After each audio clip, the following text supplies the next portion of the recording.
that we are going live. I don't have a live version unless we go on Facebook, but I don't know how to do it on Facebook Live. It's okay. I'm doing it on my end. So, Okay. yes. But you're going to record this. You're going to record this Yes. conversation, yeah? Yes. Okay, good. So, yes, I'm going to go live on Facebook and Instagram at the same time. Cool. And I'm setting that up now. How are you today? Well, great. We had a nice noon meeting and meeting up people. So and a bit of a jump in a cold lake. Some gathering. Yeah, it's a nice cold lakes here, like small ponds actually. Crystal clear water. That's great. And you are where exactly? In Punta Cana.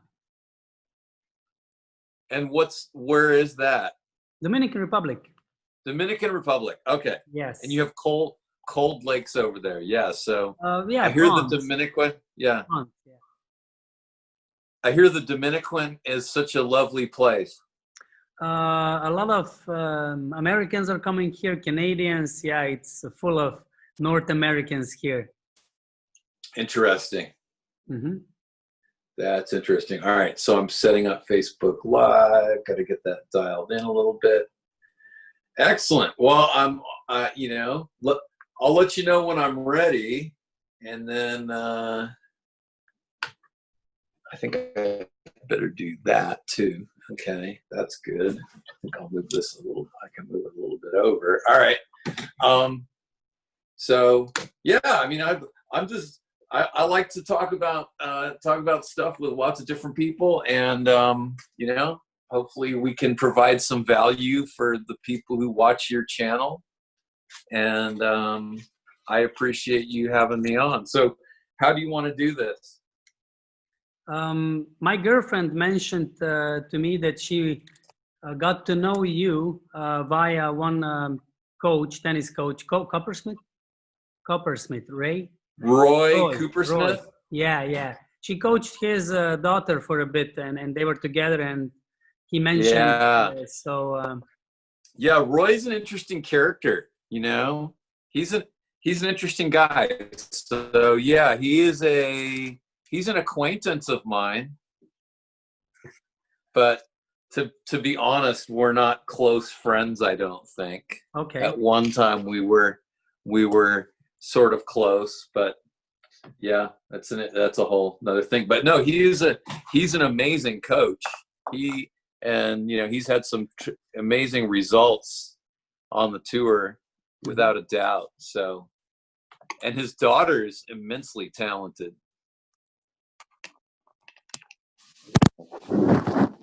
All right, I think I'm all ready to go now. You're doing a lot of stuff there. It looks like you're in a pilot cabin.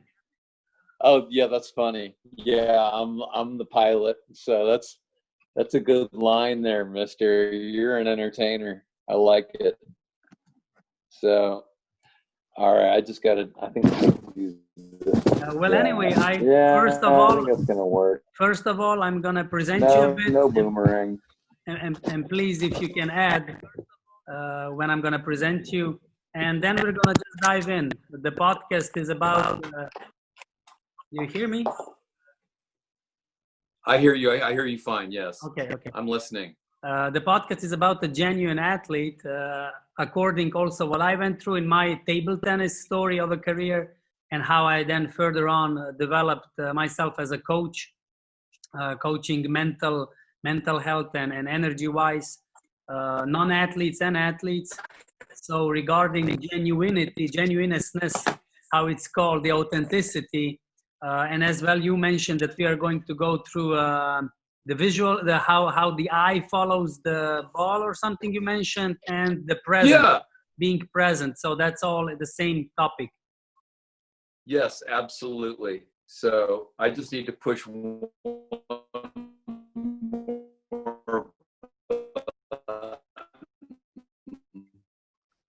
and then I'll be ready.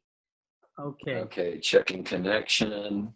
All right. So yeah, I'm live on Insta. It's not going to look great, but at least you can follow along. And then now I'm live on Facebook, so I'm ready to go, sir.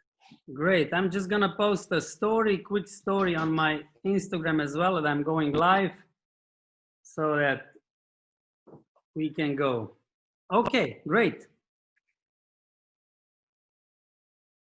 Hello, Mr. Bill Patton. I'm very honored on hosting you on my podcast, Being the Genuine Athlete. Thank you very much. It's great to be here, Yuri. I'm really happy about how quickly we put this together and how open you are to having a discussion with almost a complete stranger. Well, we will meet. We will get to know ourselves in this conversation. I'm just putting the story on, so I'm just going to mention you as well. This is Bill. Yeah, I got it. Great. This is it. It's posted. So my audience also knows that I'm live on your live. Okay, yes. Great. I'm live on Facebook and Instagram, and then if you send this to me, then I will also post it on my YouTube later if you like. Of course, I will. Okay. Make this already. Great. All right, terrific. So Mr. Bill is a very good, actually, professional tennis coach. You worked with a lot of tennis players.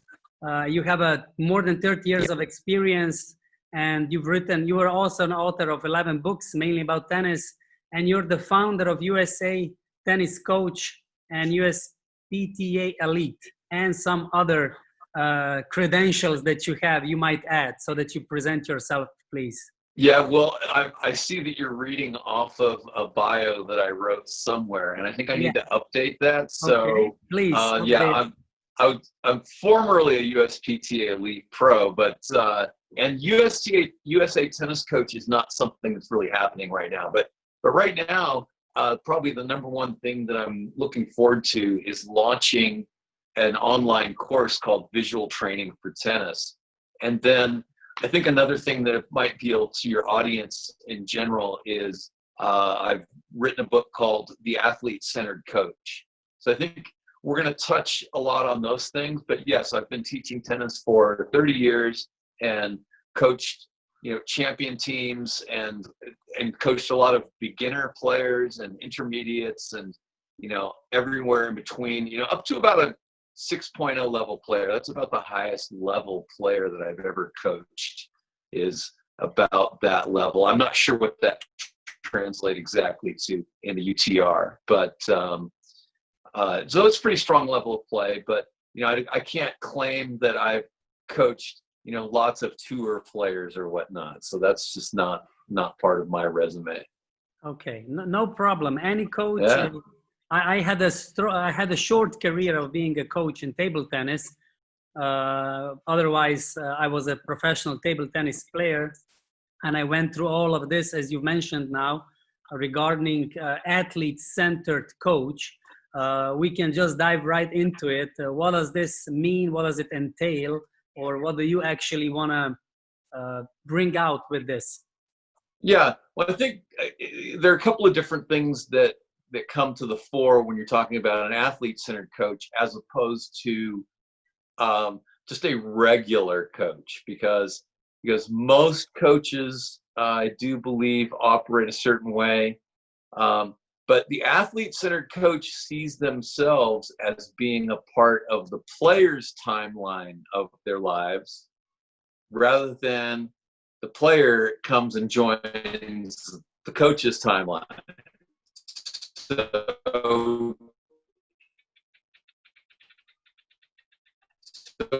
when the coach looks at the player, they look at them in terms of, okay, where are they in their development? How am I helping them? How does this player fit into me achieving my own personal glory? And then an athlete-centered coach is really more of a what's developmentally appropriate now at this age and stage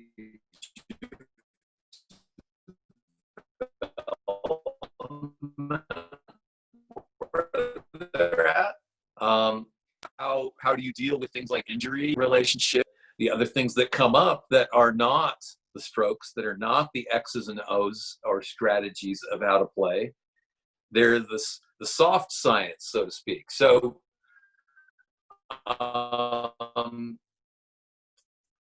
so there's a lot of that. Like, for instance, I think an athlete-centered coach helps create an ethic in their players where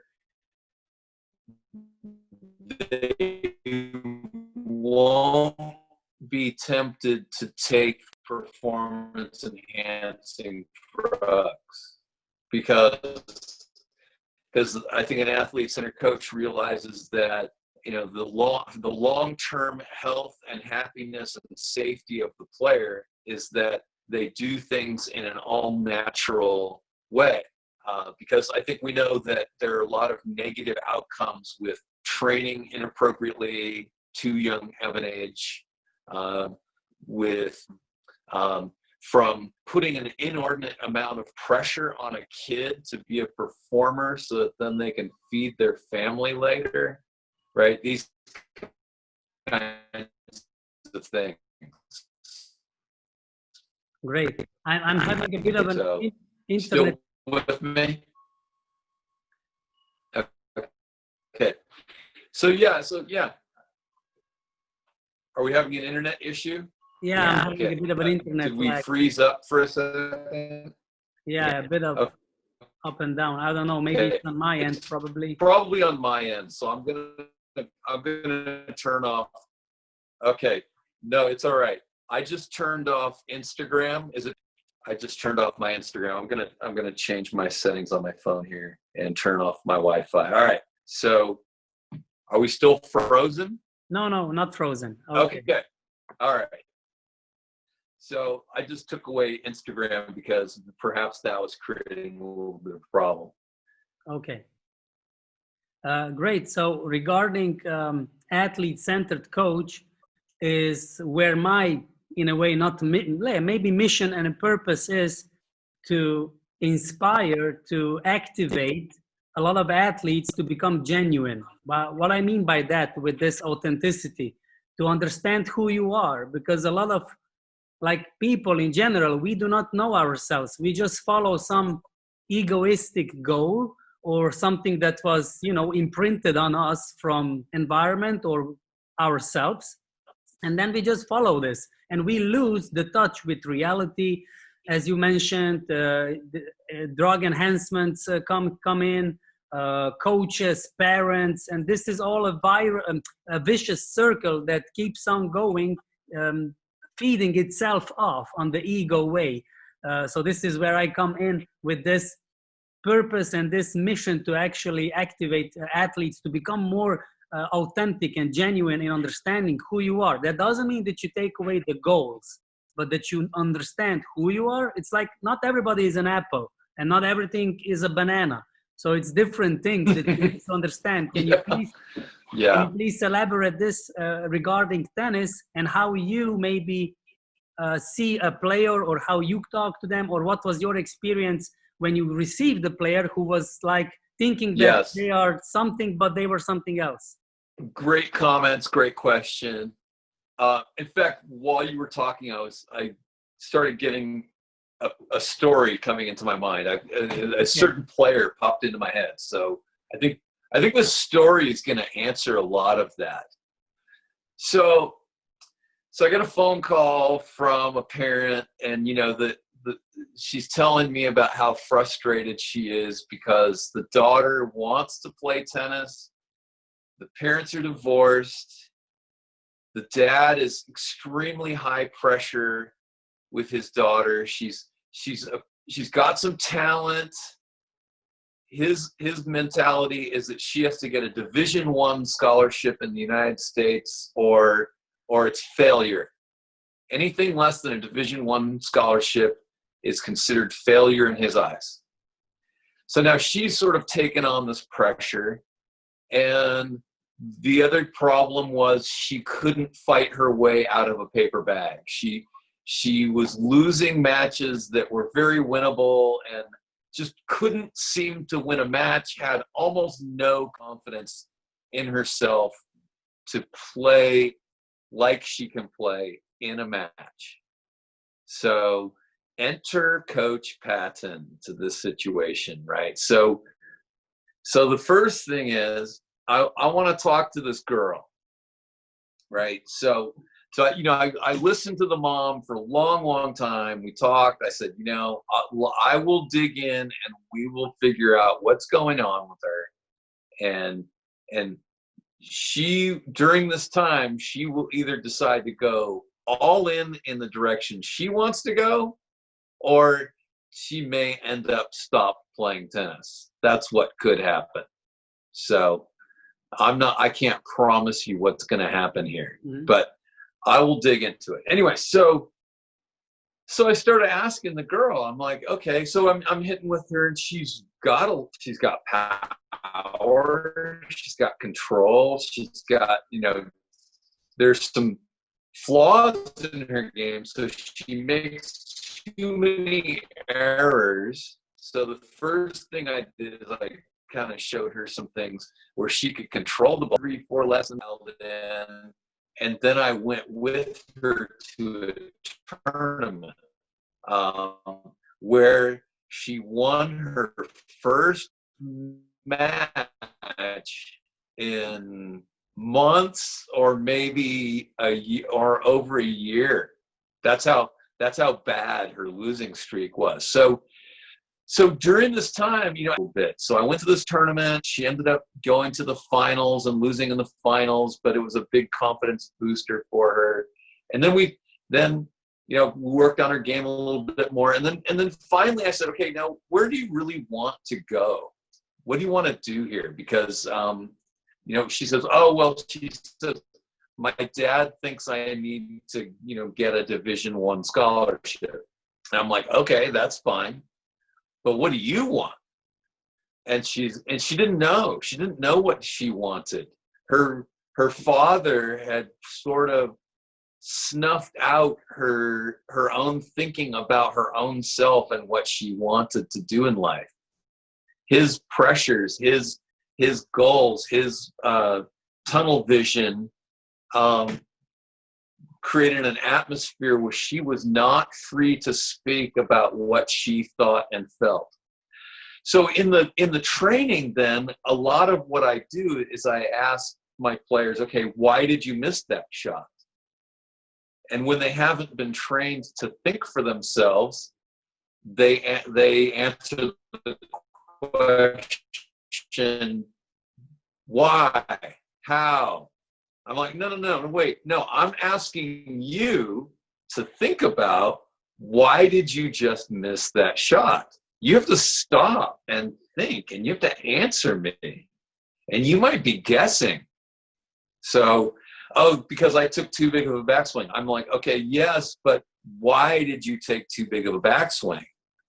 Oh, because I felt like I needed more power on the shot. I'm like, okay, well, now look at where you are on the court. In this part of the court, do you need that much power?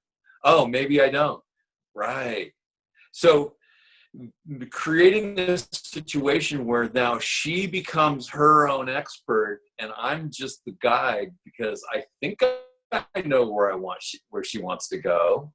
So, I like how you were talking about authenticity, because ultimately it's the players who have to play the game and they have to know their game. And they have to know what makes them perform well and what doesn't make them perform well.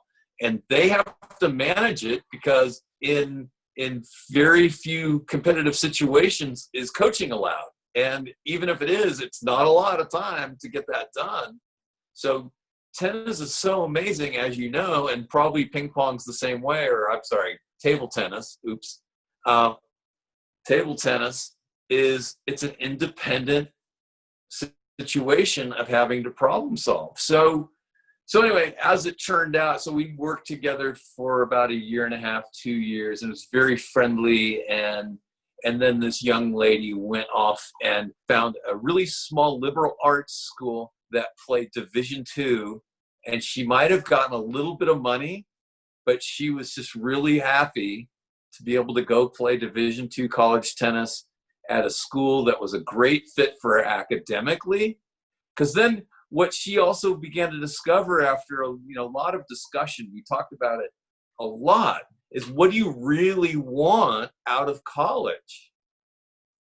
And it turned out she wanted to go to a smaller school where she could make closer friends and she could also stand out among her peers instead of being lost in a sea of people at a school that has 40,000 students. So a lot of great things were achieved there. Did she become a world champion or even a national champion? No, but she had tremendously positive outcomes, whereas it looked like he's very close to where she could quit the sport possibly. Great answer. Thank you for sharing this. Thank you. It's a great story, and this is the placement, the authenticity, genuineness is like the placement. You place yourself, but by according what you know, how you expand your broad horizon of intelligence, not just intelligent quotient, but also emotionally, mentally, how you can adapt.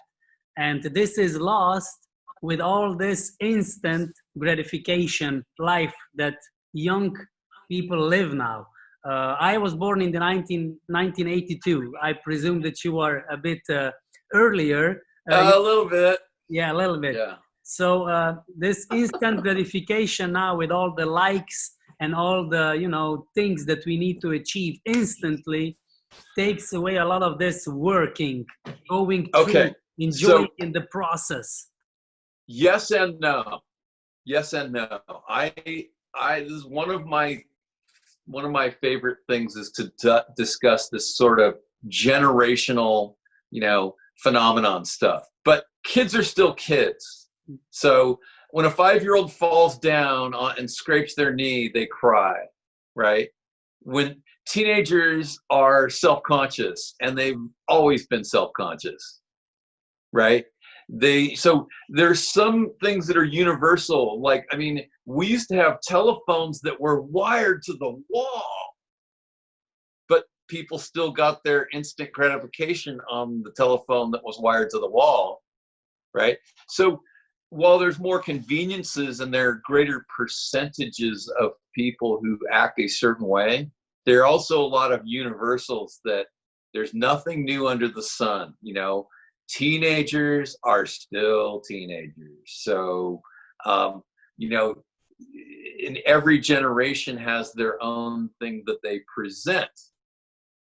I saw an interesting book that showed how generations are cyclical, and that first you get, you get one wave of a generation, and then it's followed by another wave, followed by another wave, followed by another wave. And it's like a cycle of, I think, 5 or 6 generations. And then it repeats. It starts over again. One of these waves invariably leads to the next kind of wave, leads to the next one. But then you have people who are outliers from their generation. So, I feel like I have a lot of traits that would be, I'm the very end of the baby boomer, but I have a lot of very strong Generation X traits to me, even though I'm technically a baby boomer, right? It was a lot of my peers who would dream up things like, hey, there should be an Olympics where you do crazy ski jumping and stuff like that, and right? There should be an Olympics of skateboarding and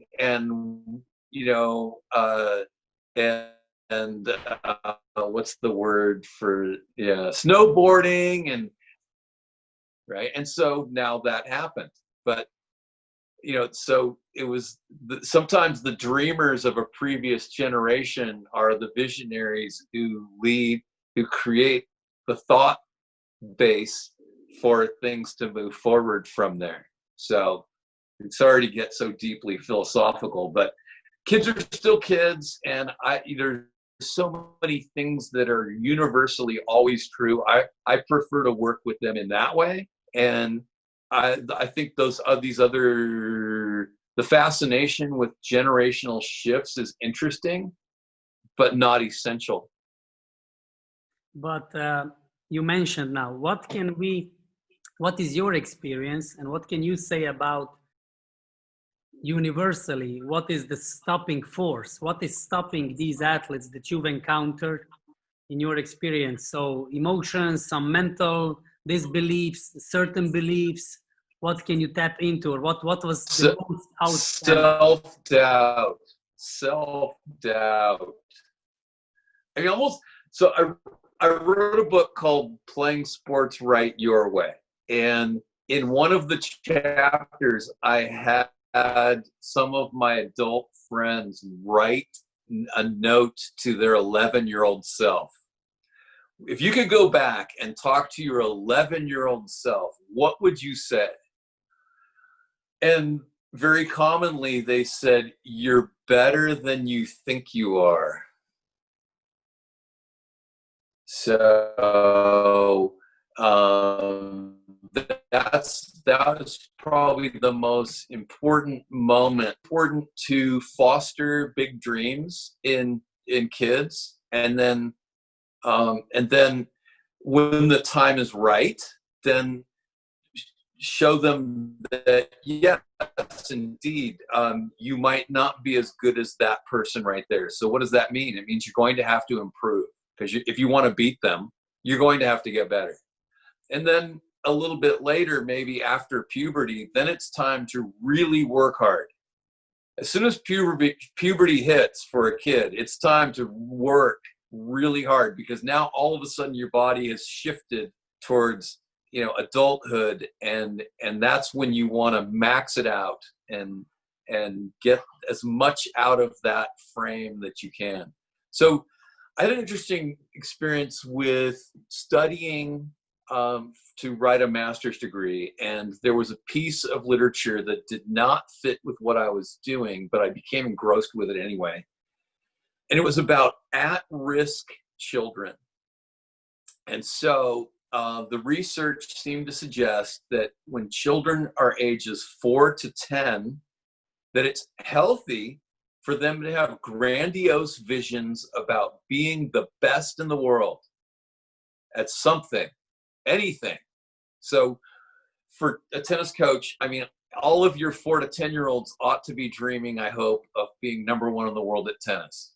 But if not that, then maybe the number one, maybe they're going to be a superstar singer, actress, right? Astronaut, president of the United States, or whatever it is, something to be the best. And that's very healthy. Children who are already realistic thinkers between the ages of 4 and 10 are already at risk. And it's extremely misguided parenting to try to instill realism. You have to be realistic, and or hard work. You have to work hard before the age of 10. Because what does it mean? It doesn't mean anything. Most kids under the age of 10 don't even compare themselves to other children yet. Their brains don't do that. It's all about them. They think they're the only person on the planet that matters. So then if a child is pessimistic between the ages of 4 and 10, it will take some serious intervention in their lives to help them not be an at-risk teenager, right? And then something happens, and it might happen at 10 or 11, and it may be happening sooner now with social media. But kids in 11 to 13 years old start to socially compare. They start to see that Steve has a better serve than John, who has a better serve than them. So there are people out there better than me, right? And there are people who are worse. And so the social comparison is a great time to start the conversation of the fact that, yes, there's a tremendous amount of competition in the world. So so now realism comes into it. So some amount of realism comes in at age 11. So that just means stick with it, don't stop, keep going.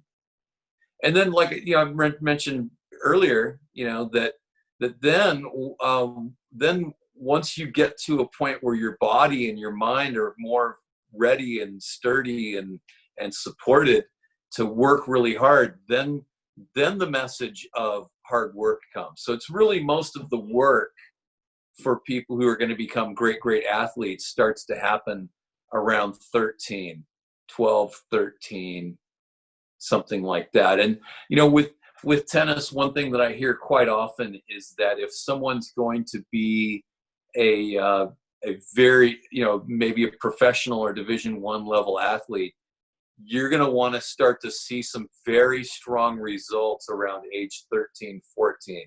They should be competing well at a national level, because you'll start to see them emerge physically, which doesn't mean that there can't be outliers who maybe started a little late and made up for it by working even harder later.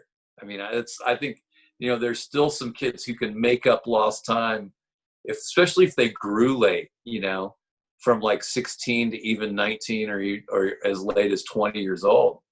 So that speaks a lot to the developmental appropriateness of the messaging to the kids, and you know, having dreams, being realistic while retaining your dreams, and then working really hard and keeping the dream alive.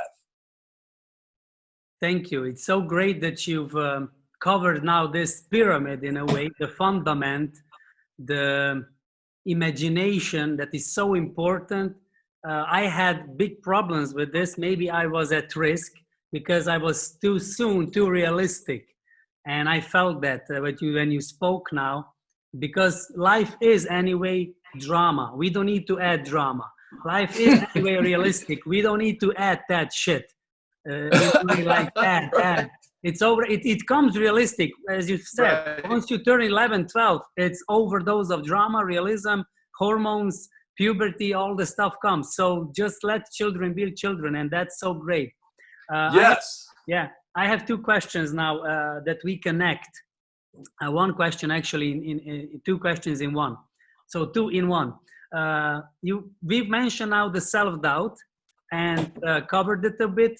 The shift, you also mentioned already about the shift, how it happens with imagination, hard work, dedication. But now is this post-quarantine? We are still in a crazy 2020 year. I've been listening for this 2020 since 10 years ago, that it's going to be a crazy year. I don't know who said it. Some psychic ability person told me about 220 from time traveler, but we are here. But anyway, what my girlfriend now as a tennis coach is experiencing and around the world is what a lot of athletes, professional athletes, have been experiencing after injury, after rehab. So now the whole world was like injured. They were all like stripped of being in competition. So the shift of self-doubting, the shift, how does this shift happen from what's stopping you, that you transform and shift towards, you know, being able to have that confidence in spite of the injury or this quarantine that was like really taken? Yeah, big question. That's an enormous question, but I'll take a poke at it. And I do believe that you could ask 50 people, and after asking 50 people, you might be able to pull it all together and say, okay, I think I understand something. So I'll take a shot at it. So one of the universals of all great athletes is that they have to overcome some kind of adversity in their lives. So whether it's an injury or the loss of a parent or some other or a loss that means not qualifying for some, you know, training or, you know, whatever it is, a setback that means that your path is altered. It's what happens. So I think the first thing is just to say, this is normal. This is normal. So don't make excuses for it. Just say, well, the good news is everybody's experiencing this. The people who are probably the most positively affected by this are people who were already injured, and now all competition is stopped, so they get to rehab, and there will be no negative net effect on their ranking. Roger Federer is the most blessed person because he now gets to come back from his knee injury. Okay, so yeah, I mean, adversity is a blessing, not a curse. It's something that has to be overcome, because in order for someone to become a champion at something, then they're going to have to beat all the competition, and that's an adversity itself.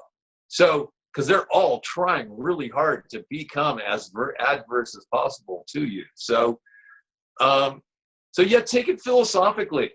Instead of dwelling on the loss, consider what can be gained from that.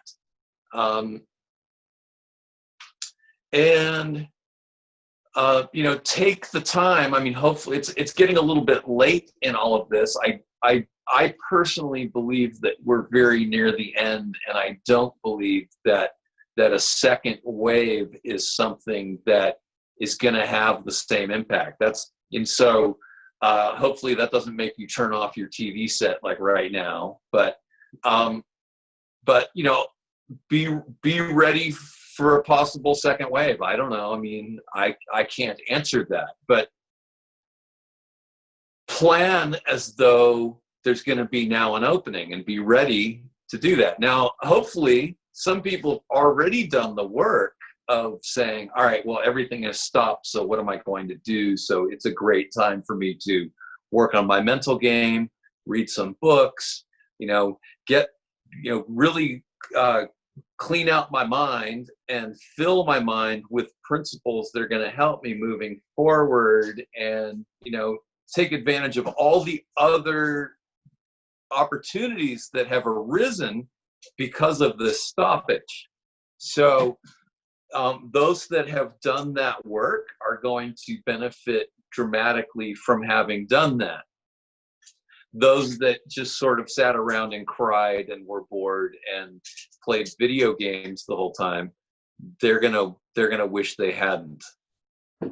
So did I dig deeply enough into that? Is there more that you want on that? No, it's quite enough regarding adversity and life. Life happens. Life is not what we have a scenario, especially an ego scenario. And I always say with my clients and with myself, if you cry after the loss, it's okay. Or if you are disappointed, devastated, but you are not crying or you are not devastated because you lost. You lost because you have devastation and anger in you. So take out the trash, clean the mental side, clean the basics, the fundamentals, and life is adversity. Okay, every day we confront ourselves. Let me get on that one, because I love. Here's what I love to see cry. I love to see eight-year-old boy is in tears, because that's deep caring about the outcome of the match. Right now, obviously, you have to take that and you have to work with that and turn that into a different kind of energy. But I can't remember the last time I saw an 8-year-old boy crying and then they didn't later turn out to be some fantastic competitor. So if you'll excuse me for a moment, I need to stop my video because I need to do 2 things really quick that are happening in my area. Okay. And I'll be right back. I just don't want to leave the screen blank. All right, so there I am. So we can still talk, though. I just have to plug something in. Okay. And deal with my cat. You have a cat? I have a cat, and he needs to be dealt with. Yeah, so we have a lot of cats as well. All right. So, but I'm still here, and we can still talk. So regarding what I mentioned, maybe I was touching more the high performance athletes, not so much the developing the periods of an athlete. regarding crying or regarding some anger emotions. That's what I wanted to clarify. But otherwise, yes, it's normal emotions, normal things, and that is life in a way, in itself. Yeah, well, if we you want to shift it to high performance then for a moment? Maybe we can touch, because it is a difference between developing towards and then itself professionalism. Well, yeah, I mean, so for instance, you know, a high performance athlete then taking advantage of this time would be searching for a place that's remote enough, that has a facility where you can actually train to a high level. So, I mean, like for instance, for a tennis player, if you can find a private house that has a tennis court where you can train, then you need to do that. So exhausting all resources to get that done is important. And then that brings us to fitness, because, you know, it has been an amazing opportunity to become incredibly fit. And that's maybe the thing that has changed the most in most sports, is the science behind ultimate fitness that we've seen, that has, you know, made athletes bigger, stronger, faster, made ball speeds greater, and all of those things. So it's pretty awe-inspiring, the detail that's gone into you know, planning the training table of what they eat, through to the precise sports specific workouts, and then also the mental training. Because now, I mean, I remember when sports psychology was not really accepted as a practice. It was kind of like this, it was a witch doctor thing, and people that practice sports psychology, there must be something wrong with them.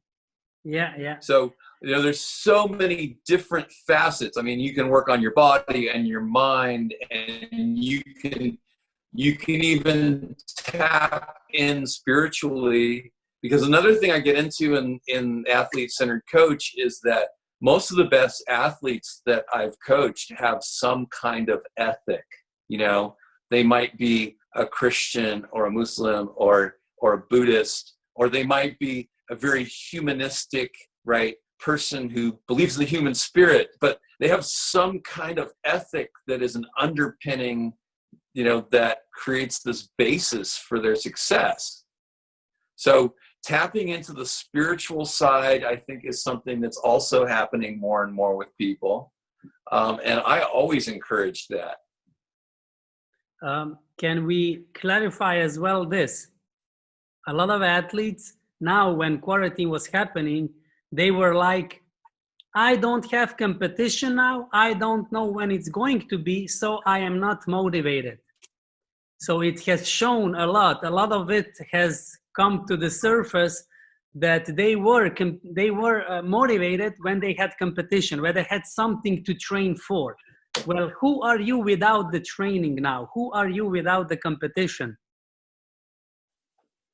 That's really interesting. So I think people who could speak to that and help other athletes who have a sort of a steady stream of competition could be like Olympic athletes who, you know, what do they have? They have maybe an annual world championship and an every 4 years Olympics, right? And they might have a couple of national championships in there somewhere, or some regional competitions, but it's pretty spare in terms of actual meaningful competitions. So I would say it would be great to get together with somebody who's used to this very long training regimen with very few, very extremely important competitions along the lines. I mean, we're spoiled with tennis with having 4 Grand Slams. I mean, that's kind of an amazing thing. 4 big championships a year. Most sports only have 1, or 1 every 2 years, or 1 every 4 years. times. Yeah, Olympics in So tennis is like something disturbing in between. Why do we have Olympics? Maybe. So in other yeah, sports is like different. Yeah, it's a preparation to go to Olympics. yeah. So yeah, so it's funny because I advertised this as being it was going to be visual training for tennis. So we're going so deep into the athlete-centered coaching, but I've enjoyed this so far. Yeah, okay, yes, we can touch the as well the visual. Do you mean that by visualization or something else? It's the actual seeing the ball. Okay. Um, Yeah. but now here, that's a good question, a good clarification. So visualization is actually a great thing to help vision. So visual ability is enhanced by visualization. Um, so, but no, I mean, in terms of how you're seeing the ball, there are certain finite things, like reaction time. So, I mean, you're never going to be able to react to something in less than 4/100ths of a second, because there's just hardwired into us a delay between the time we see something and then how long it takes to travel through our brains and then for the signal to be sent to react. So there's a finite amount of that, but visualization can help train those responses. It can help train being able to make the decision quicker, because you say to yourself, okay, if I see this, then I'm going to do that. Yeah, I can add. I've done a post already, a video on Instagram, on Instagram TV regarding visualization. I use a very like a cardboard paper, and it's like an empty brain or like a blank brain page. But when you visualize something, it's like first time when you fold it, it takes time. So it's like visualizing playing a game or doing a certain stroke, or when my girlfriend is giving classes to children, I see how tennis coaches, like a lot of times just they show, but maybe it would be appropriate also, and I think that you also do that, tell this player, I'm doing this, it's really hard.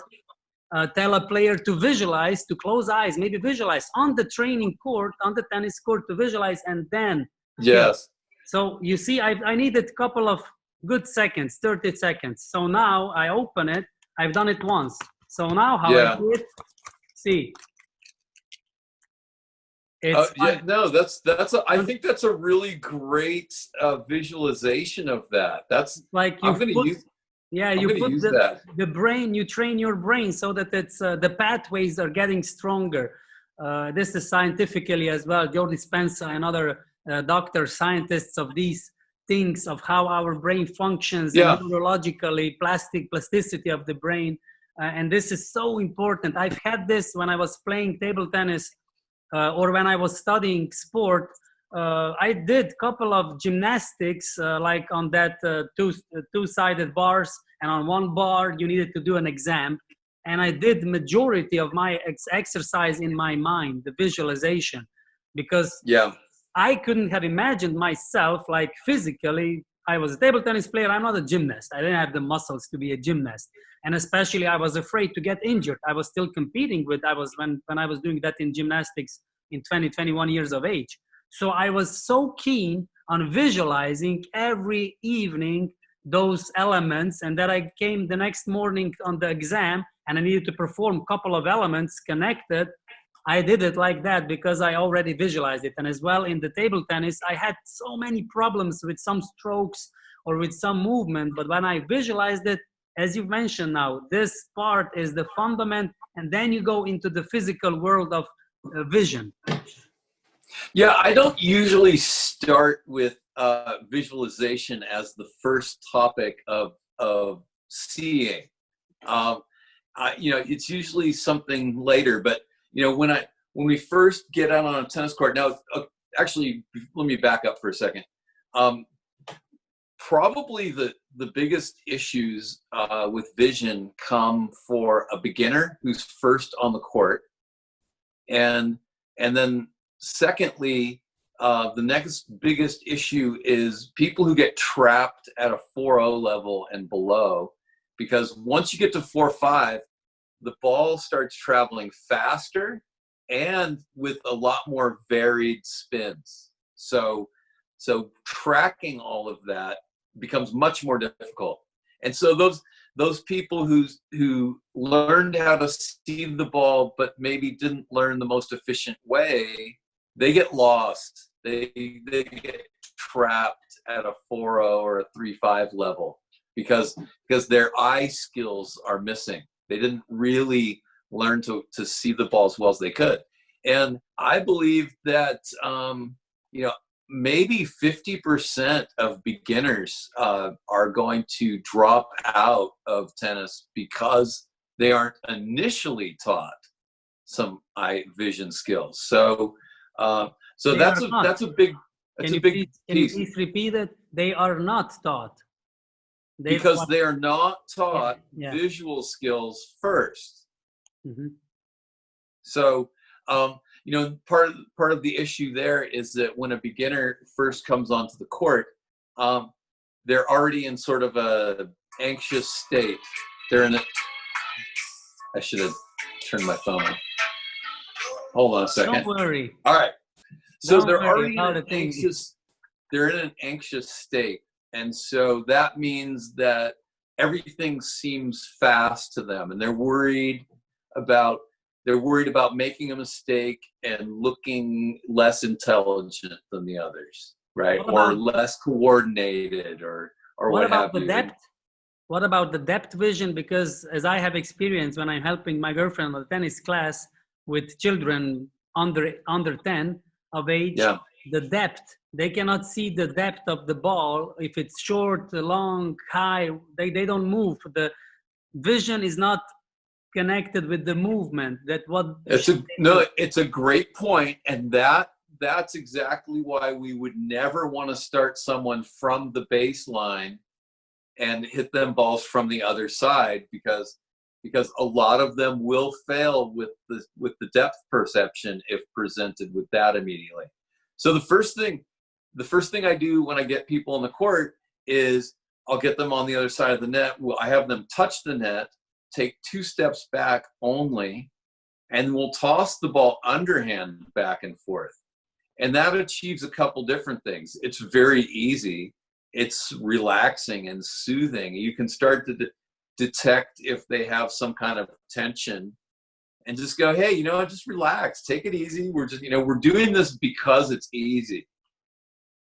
And then when they successfully do 10 back and forth, then you can move back and you can use the racket. And now let's just have a little dinky little rally for a moment. And then see, the challenge to the eyes is not that great. And because you're really up close with your student, you can get a really good idea of what is their state of mind at that moment. And, I would say 20% of my students, we quickly move back and we'll rally some in the short court. But 80% of them, we're going to spend 10, maybe even 10 full minutes doing this tiny little rally very up close to the net until they can learn to go very small with the racket and keep it under control. And then once we've successfully done a 10-shot rally, now they have experienced success, right? And we rallied. And this is what about easily 80% of all people want when they come onto a tennis court for the first time. They want to successfully rally. Now we can move back a little bit more and all the way to the service line and take it from there. And once they can rally from there, then they feel like they're really on their way to becoming a tennis player. But does this visual, once you acquire this ability, does this last? Because you're mentioning now by the levels, how you advance, how you upgrade the the Okay, pressure or also a the great intensity? question, and that gives me a chance to go back and fill in something I didn't say earlier. But when people are struggling, what I will often do is say, see the ball come out of my hand, because they might not be paying attention to my hand, right? And then once we step back, then I say, see the ball come out of my strings and track it into your,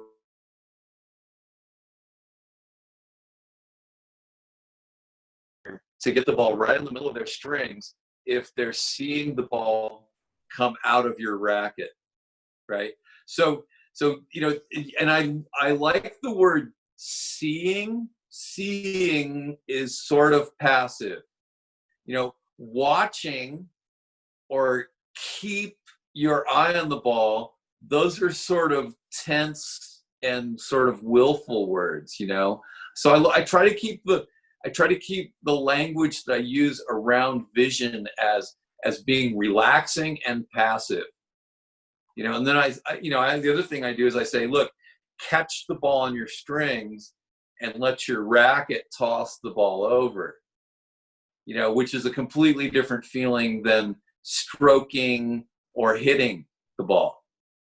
So then from there, we can go more deeply into visual skills. But when you said, the question, like, is it permanent? Well, the answer is no. And sometimes what happens is you have to regress. You have to go back to a certain skill and rebuild that and then go forward. And so there's some regression and progression that happens. And every once in a while, especially with kids, I will say, hey, look, whose job is it to see the ball coming out of my racket? And they go, mine, right? And I'm like, yes. So how many more times do you think I want to tell you that? None. Right. Okay, because your parents pay for this, so you're expected to learn it. Do you not want to do this? So, every once in a while I kind of have to tease them a little bit in order to make them realize that I do expect them to perform these fundamental visual skills, that we shouldn't keep regressing often. But on the other hand, regression is a part of learning, and people do it, and you have to be ready to support that. You can't always go forward. Sometimes you have to go backwards and reteach. Before we wrap up, I have a question here. When you were speaking now very technically, very clean regarding these steps and how it works, by experience that I have from table tennis and now from tennis, is that a player has a lot in their mind, a lot of nonsense, something that is completely not needed. When you say, I like that you mentioned before when you were talking about at-risk children, that you said messaging. Messaging is really important, and every word is a message that is imprinted, and what you repeat even more. But athletes, players come to the court, or even when they are also high professionals, there's so much nonsense. It's actually hit the ball. Yes, it's movement. You need to learn some stuff, but there are players and people that learn really good, but they still have a lot of nonsense. How do you deal with this? How do you cut away the non-essential? All right. How much longer do we have? Because this is going to be a big answer. Take your time, not a problem. Okay, all right. I appreciate that. All right, now, so yeah, because this is like a full-on lecture. Let me think. I'm thinking, how am I going to cut this back a little bit? All right, now, a lot of people are familiar with the concept of learning styles. Okay, so visual, kinesthetic, and there's many different learning styles. I think there's like 49 or something like that. There's this thing called Bloom's taxonomy. So, so that's homework for people watching this. Go on Pinterest and look up Bloom's taxonomy. Yeah, that's a nice cat. He's friendly guy. I can't grab my cat yet. But anyway, look up Bloom's taxonomy on Pinterest, because then you'll find a really nice infographic and you might find it useful. Right now, but the problem there is that learning styles come from something called multiple intelligences. That was a creation, which is a theory actually of Dr. Howard Gardner from Harvard. And he was actually angry about the oversimplification of multiple intelligences into learning styles, right? So I don't use learning styles when I'm teaching at all. I use multiple intelligences. So, let me see. Oh, let me see if wait a second, what did I just do? Let me see if I can, I can't share content. But all right, now, I'll give you an example. All right. So there's intrapersonal learning, there's interpersonal, there's environmental, there's musical, rhythmical, and a few others, right? Environmental. Okay. So there are these, and spatial, right? Visual is also spatial. So when your brain is doing something, and there's one study I've heard of that says this, so I don't know if we should take this as gospel, but it sounds good, is that when your brain is engaged in a certain activity, blood flow increases to that part of your brain that you're using, right? So if you are a very verbal person and you're talking all the time, then the blood flow is in the place that does the talking. And maybe the listening, maybe just the talking.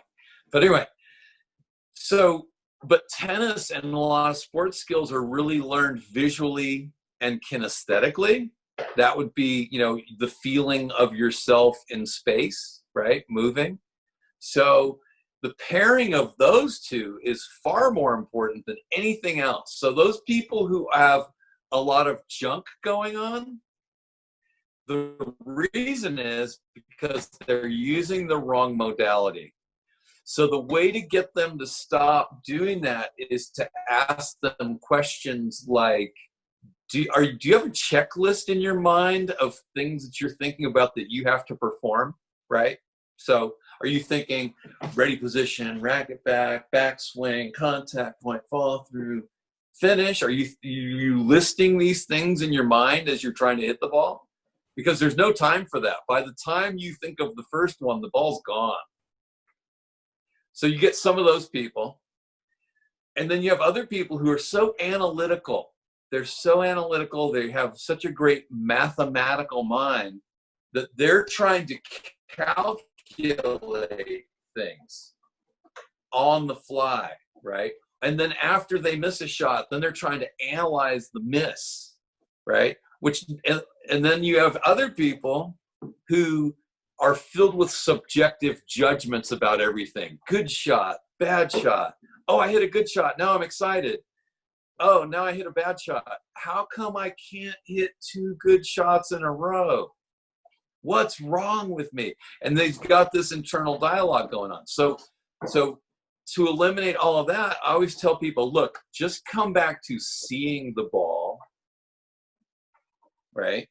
And feeling it in your racket. And there are 3 different skills to vision that work really well. And those are scanning, tracking, and focusing. So you scan the ball and you're seeing it come out of the opponent's racket, right? Then you track it and it's like this blur across your peripheral vision. And let me define peripheral vision for a moment, because you have a 3-degree, if you take your thumb and put it out in front of your face, that far, take your thumb out there. Okay, please do this. Okay, good. So where your thumb is, that's how wide the area is that you can truly focus. Everything outside of that is in your periphery.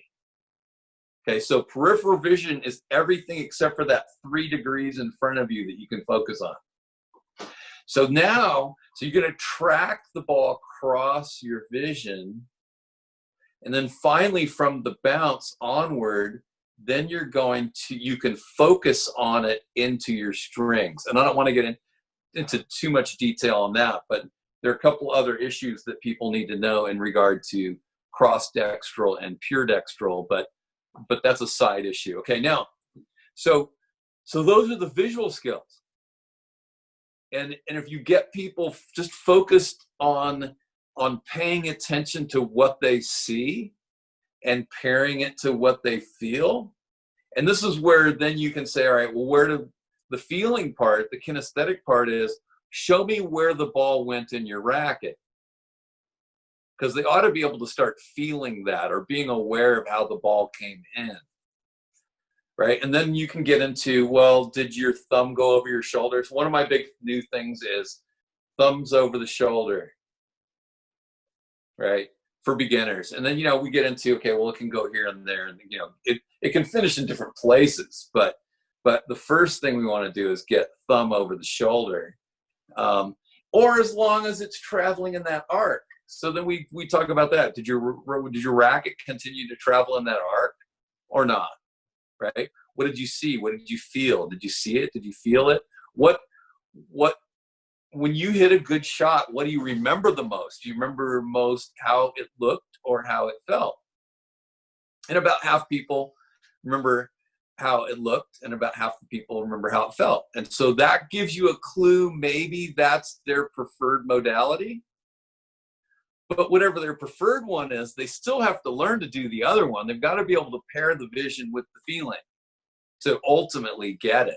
So it's not about identifying what somebody's favorite modality is and then leaving them alone. It's using that, bridging that gap, and then saying, all right, now let's build this other modality. But then also, let's get you out of the analytical modality. Let's get you out of the verbal modality. Let's get you out of the other one. Now, musical, rhythmical can be a good one because there's a certain rhythm to a tennis shot. Now, every once in a while, you might find that you have a musical, rhythmical learner on your court. So then you might actually start talking in a different way that has a little bit more rhythm to it. And now they can hear what you're saying. So, I mean, every once in a while, right? So you see what I just did right there? So you can clue into these things. And then you might meet somebody who's is a slow verbal processor. So if you're speaking at all, they just can't see anything. So with those people, I tend to just speak very minimally, and I just repeatedly will show them. I'll show them the stroke, and then I will move their stroke for them so they can feel it, and then that's how they're going to learn it, not from anything I say. So there are a lot of different ways to attack that, but get creative.